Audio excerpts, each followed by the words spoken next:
Olá, irmão, tudo bem? Que a graça e a paz do Senhor Jesus seja renovada na tua vida.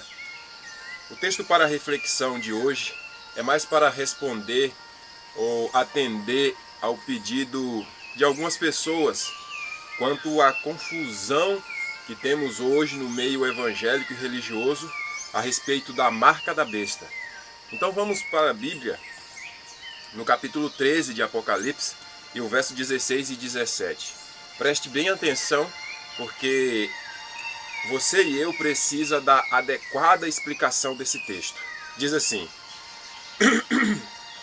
a todos, os pequenos e os grandes, os ricos e os pobres, os livres e os escravos, faz que lhe seja dada certa marca sobre a mão direita ou sobre a fronte, para que ninguém possa comprar ou vender, senão aquele que tem a marca, o nome da besta ou o número do seu nome.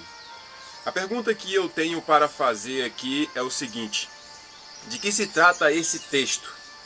E o mundo evangélico, o mundo religioso em si, eles têm deduzido e pregado e ensinado que esse texto trata-se a respeito de um chip que saiu e que as pessoas têm implantado em sua mão.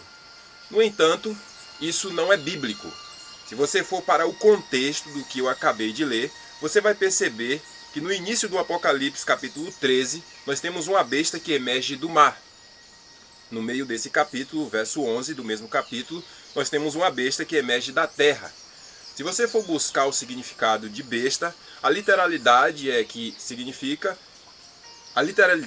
é um animal, mas o significado profético de besta, poder ou reino. Então nós temos um poder que emerge do mar e um poder que emerge da terra. Nós temos aqui o primeiro poder como um poder religioso e o segundo poder como um poder político.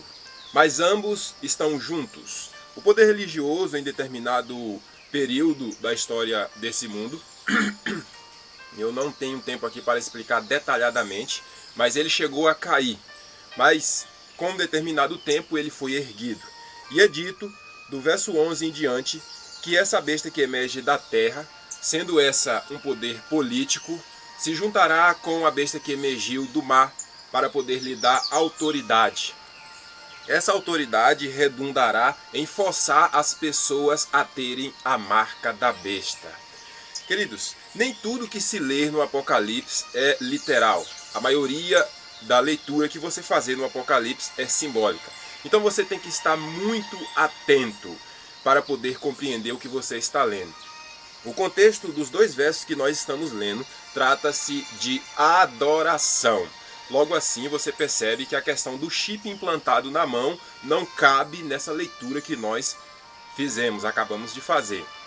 Preste bem atenção. A besta que emerge do mar, ela exige adoração. E com isso, ela tira os mandamentos de Deus de cena e começa a implantar as suas normas, os seus princípios e as suas tradições.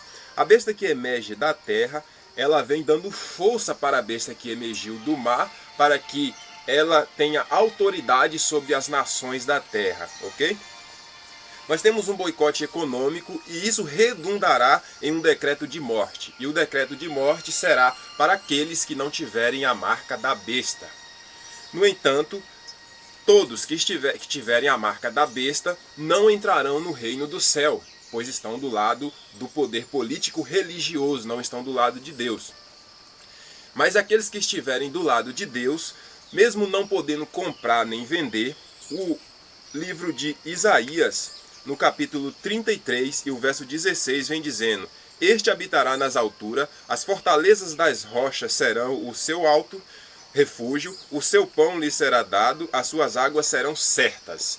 Então o que nós precisamos fazer é sermos obedientes à palavra de Deus e ponto final. Mais importa obedecer a Deus do que aos homens, diz a palavra de Deus. Mas vamos procurar entender de uma forma muito mais direta o que é a marca da besta. É interessante que a marca da besta é uma contrafação do selo de Deus. Se você for para o Apocalipse capítulo 7, você começa a perceber que a marca da besta é nada mais, nada menos do que um engano satânico aplicado por meio da besta que emergiu do mar, com o poder que é dado a ela através da besta que emergiu da terra. Apocalipse capítulo 7 vai dizer o seguinte: Vi 4 anjos nos 4 cantos da terra, tendo seguro os 4 ventos. Depois disso, vi outro anjo que subia do nascente do sol. Esse gritou em alta voz, dizendo: não danifique a terra, o mar, nem nada que neles há, até selarmos na fronte os servos do nosso Deus. O que é o selo de Deus? Se você for para o mandamento do Senhor, dentre os 10 que está em Êxodo, no capítulo 20, você vai perceber que ali nós temos o 4º mandamento, dizendo: lembra-te do dia de sábado para o santificar. 6 dias trabalharás e farás toda a tua obra, mas o sábado do Senhor teu Deus não fará nenhum trabalho, nem tu, nem teu filho, nem tua filha, nem teu servo, nem tua serva, nem o forasteiro que tiver na tua porta para dentro, nem o teu animal. Por quê? Porque em 6 dias fez o Senhor os céus, a terra, o mar e tudo que neles há, e ao 7º dia descansou. Nós temos os emblemas de um selo nesse mandamento. Preste bem atenção que quando você vai para a Bíblia, lá em Ezequiel, no capítulo 20, o verso 12 e o verso 20, você tem ali uma explicação muito mais adequada a esse contexto. Ali diz assim: também lhe dei os meus sábados para que se visse de sinal entre mim e vós, para que soubesse que eu, o Senhor, vos santifica. Santificai os meus sábados, pois servirão de sinal entre mim e vocês. Então, queridos, nós temos o sábado como um sinal, mas eu não posso deixar de explicar para vocês que Deus não tem somente um selo na Bíblia. Deus tem 2 selos. O primeiro desses e o mais importante é o Espírito Santo.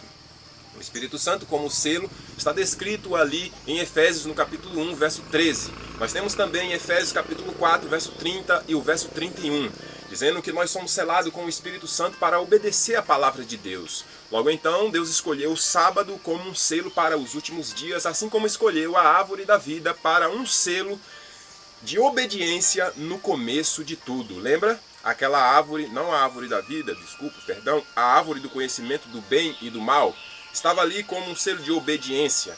O sábado, como um selo de fidelidade, está agora marcando os servos de Deus, os quais querem adorar um Deus criador e não se submeter à besta, a um poder político religioso. Logo assim você percebe, sendo o Espírito Santo um selo que nos dá poder para obedecer ao selo sábado, nós temos uma contrafação que o poder político religioso colocou em honra e homenagem a si própria, o domingo como um dia de guarda no lugar do sábado. Então, queridos, se a questão é a adoração, eu adoro a Deus, escolho obedecer, seguindo aquilo que Ele me pede em seus mandamentos, inclusive o sábado, a besta, sendo esse um poder político religioso comandado por Satanás, escolheu também um dia. A contrafação é muito parecida. Um dia em obediência e honra a si própria.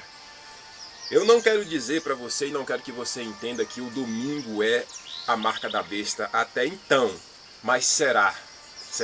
Há mais de 150 anos a Igreja Adventista tem pregado esta profecia, que o domingo será decretado como norma e obrigatória para todos que desejam comprar e vender. Mas como eu li para vocês em Isaías, no capítulo 33, a água e o pão dos servos de Deus que são fiéis será dada nesse tempo. Veja bem, queridos. Agora, por que na mão e na mente? Eis a questão. Nós temos aqui uma simbologia, por isso que o chip não se encaixa aqui, porque o chip é algo literal.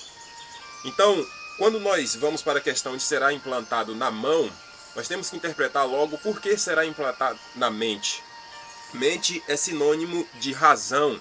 Se você for, por exemplo, para Romanos capítulo 7, verso 25, diz assim: graças a Deus por Jesus Cristo nosso Senhor, de maneira que eu, de mim mesmo, com a mente, sou escravo da lei de Deus. O apóstolo Paulo está dizendo o seguinte, que ele estava convicto do que e a quem ele estava servindo. Assim são os servos de Deus nos últimos dias, assim são os servos da besta no último dia. Eu adoro a Deus e sirvo a Ele obedecendo os seus mandamentos, e os servos da besta adoram a besta e sua imagem, obedecendo as suas normas e as suas tradições, e não o que está na Bíblia. Quando eu sou convicto de algo, logo em seguida vem a ação, e aí vem a questão da marca, o selo na mão. Eu começo a agir. Presta atenção que lá em Eclesiastes, no capítulo 9, verso 10, vai dizer: tudo que te vier à mão para fazer, fazes conforme a tua força, porque para o além aonde tu vai, não há obras. Que Jesus te abençoe. Espero que tenha sido eu esclarecedor nessa questão. Lembre-se, a vida eterna é essa. que conheçam a Deus como o único Deus verdadeiro e a Jesus Cristo a quem enviaste. Amém.